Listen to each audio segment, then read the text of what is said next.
Praise the Lord सबको। आज मैं आपको एक बात को इमेजिन कराना चाहती हूँ कि मान लो आप एक जगह से गुज़र रहे हो, तो आपके रास्ते में एक बहुत बड़ा पत्थर है। उस पत्थर को क्रॉस करके आप नहीं जा पा रहे हो, लेकिन आपको उस पार, पत्थर के उस पार जाना है। आपका जो मार्ग है, आपका जो रास्ता है, आपको उस रास्ते से जाना ही है आपके डेस्टिनेशन तक पहुंचने के लिए। लेकिन एक बड़ा पत्थर आपको रोक रहा है।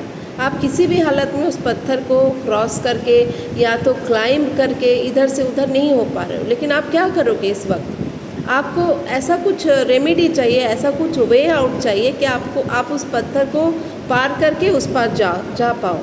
अचानक से क्या हुआ? अचानक से कहीं से पानी आ गया, इतना पानी कि पत्थर के ऊपर से बहने लगा वो पानी, और आप तैर कर उस पत्थर के ऊपर से होकर तैर कर गुज़र गए और उस पार आप पहुंच गए। ये होता है अनुग्रह। मतलब क्या? कुछ ऐसा काम होता है, कुछ ऐसा बात होता है जो हम लोग अपने बलबूते पर, हमने अपने बुद्धि पर, अपने इच्छा शक्ति के ऊपर डिपेंड होकर हम लोग नहीं कर पाते। हमें परमेश्वर का अनुग्रह का मदद चाहिए होता है। मान लो आप बहुत झूठ बोलते हो, मान लो आपके अंदर में बहुत गुस्सा है, आप गुस्से के ऊपर कंट्रोल नहीं कर पाते हो, लेकिन आप चाहते हो कि आप कंट्रोल कर पाओ। आप चाहते हो कि आप झूठ ना बोलो, आप चाहते हो कि आपसे कोई पाप ना हो, लेकिन फिर भी अगर सिचुएशन अराइज ऐसा होता है तो आपसे पाप हो जाता है। आप अपने आप से कंट्रोल नहीं कर पाते। एक बड़ा सा पत्थर आपको रोकता है परमेश्वर के पास जाने से। तो इस सिचुएशन में हमारे जीवन में क्या चाहिए? परमेश्वर का अनुग्रह चाहिए। और 2 कोरिन्थियन चैप्टर 12 का 9 में ऐसा बोला गया है, और उसने मुझसे कहा, मेरा अनुग्रह तेरे लिए बहुत है, क्योंकि मेरी सामर्थ्य निर्बलता में सिद्ध होती है। इसीलिए मैं बड़े आनंद से अपनी निर्बलताओं पर घमंड करूँगा कि मसीह की सामर्थ्य मुझ पर छाया करती रहे। आमीन। इस वचन से हमें ये सीखने को मिलता है, जब हम लोग निर्बल होते हैं, जब हम लोग कुछ बात को करने का कोशिश कर रहे हैं, लेकिन उस कोशिश में हम लोग परमेश्वर का हेल्प को मांग रहे हैं। झूठ बोलना नहीं चाहते अपने जीवन में, हमारे जीवन में व्यभिचार करना नहीं चाहते, कुड़कुड़ाना नहीं चाहते, दोष लगाना नहीं चाहते, लेकिन अपने बलबूते पर हम लोग नहीं कर पा रहे।